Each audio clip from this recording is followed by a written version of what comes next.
Mask man Chinnaiah 10 ದಿನಗಳ ಕಾಲ SIT ಕಸ್ಟಡಿಗೆ, ಹೆಚ್ಚಿನ ವಿಚಾರಣೆಗೆ ಕಸ್ಟಡಿಗೆ ಕೇಳಿದ್ರು ಅಧಿಕಾರಿಗಳು. ಇದೀಗ ಸುಳ್ಳು ಸಾಕ್ಷ್ಯ ಹಿನ್ನೆಲೆ ಕಸ್ಟಡಿಗೆ ಪಡೆದುಕೊಳ್ಳಲಾಗಿದೆ.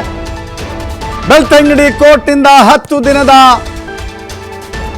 ಎಸ್ಐಟಿ ಕಸ್ಟಡಿ ಆದೇಶ ಆಗಿದೆ. ಇನ್ನು 10 ದಿನಗಳ ಕಾಲ ಈ ಮಾಸ್ಕ್ ಮ್ಯಾನ್ ಎಸ್ಐಟಿ ವಶದಲ್ಲಿರ್ತಾನೆ. ಚಿನ್ನಯ್ಯ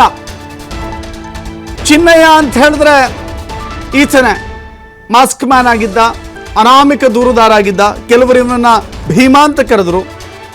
ಹೀಗೆ ಅನೇಕ ರೀತಿಯ ಊಹಾಪೋಹಗಳಿಗೆ ತೆರೆ ಬಿದ್ದಿದೆ. ಮಂಡ್ಯದ ಚಿನ್ನಯ್ಯ ಅರೆಸ್ಟ್ ಆಗಿದ್ದಾನೆ.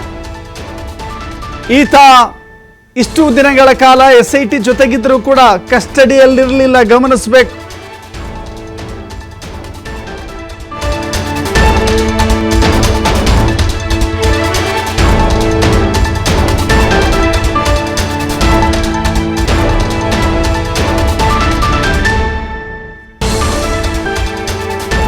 ಇಷ್ಟು ದಿನಗಳ ಕಾಲ ಈ ಚಿನ್ನಯ್ಯ ಮಾಸ್ಕ್ ಮ್ಯಾನ್ ಅವತಾರದಲ್ಲಿ ಎಸ್ಐಟಿ ಜೊತೆಗಿದ್ರೂ ಕೂಡ ಆತ ಅರೆಸ್ಟ್ ಆಗಿರಲಿಲ್ಲ.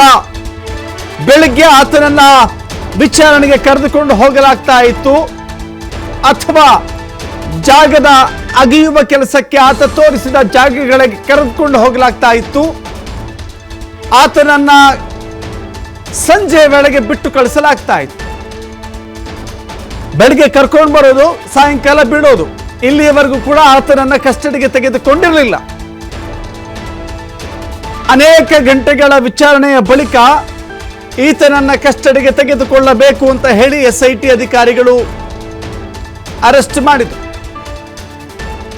ಬೆಳ್ತಂಗಡಿ ಜೆಎಂಎಫ್ಸಿ ಕೋರ್ಟ್ಗೆ ಈತನನ್ನ ಹಾಜರುಪಡಿಸಲಾಗಿತ್ತು. 10 ದಿನಗಳ ಕಾಲ ಕಸ್ಟಡಿಗೆ ಕೊಡಿ ಅಂತ ಹೇಳಿ ಕೋರ್ಟ್ಗೆ ಎಸ್ಐಟಿ ಅಧಿಕಾರಿಗಳ ತಂಡ ಮನವಿ ಮಾಡಿತ್ತು. ಹೆಚ್ಚಿನ ವಿಚಾರಣೆಯ ಅವಶ್ಯಕತೆ ಇರೋದ್ರಿಂದ ನಮ್ಮ ವಶಕ್ಕೆ ಕೊಡಿ ಅಂತ ಹೇಳಿ ಎಸ್ಐಟಿ ಕೇಳಿತ್ತು. ಈಗ ಎಸ್ಐಟಿಗೆ 10 ದಿನಗಳ ಕಾಲ ಅರೆಸ್ಟ್ ಮಾಡಲಾಗಿದೆ. ಅಂದ್ರೆ 10 ದಿನಗಳ ಕಾಲ ವಶಕ್ಕೆ ನೀಡಲಾಗಿದೆ.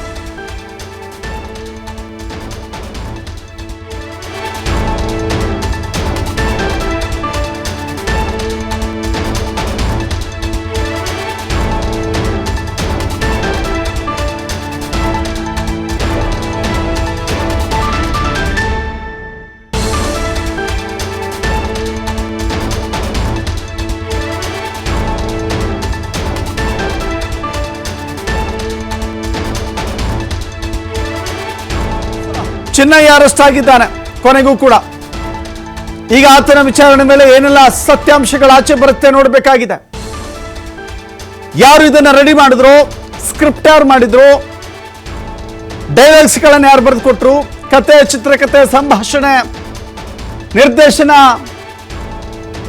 ನಿರ್ಮಾಪಕರಾರು, ಇಡೀ ವೃತ್ತಾಂತವನ್ನ ಬಯಲಿಗಿಡಬೇಕಾಗಿದೆ. ಅಥವಾ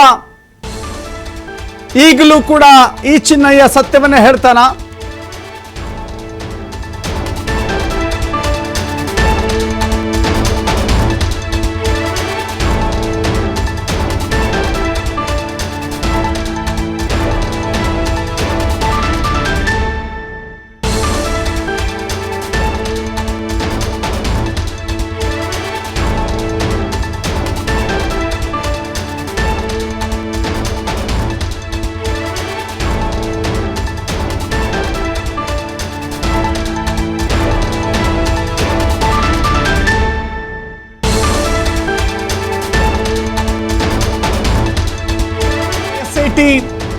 ಈತನನ್ನ ವಿಚಾರಣೆಗೊಳಪಡಿಸುತ್ತೆ.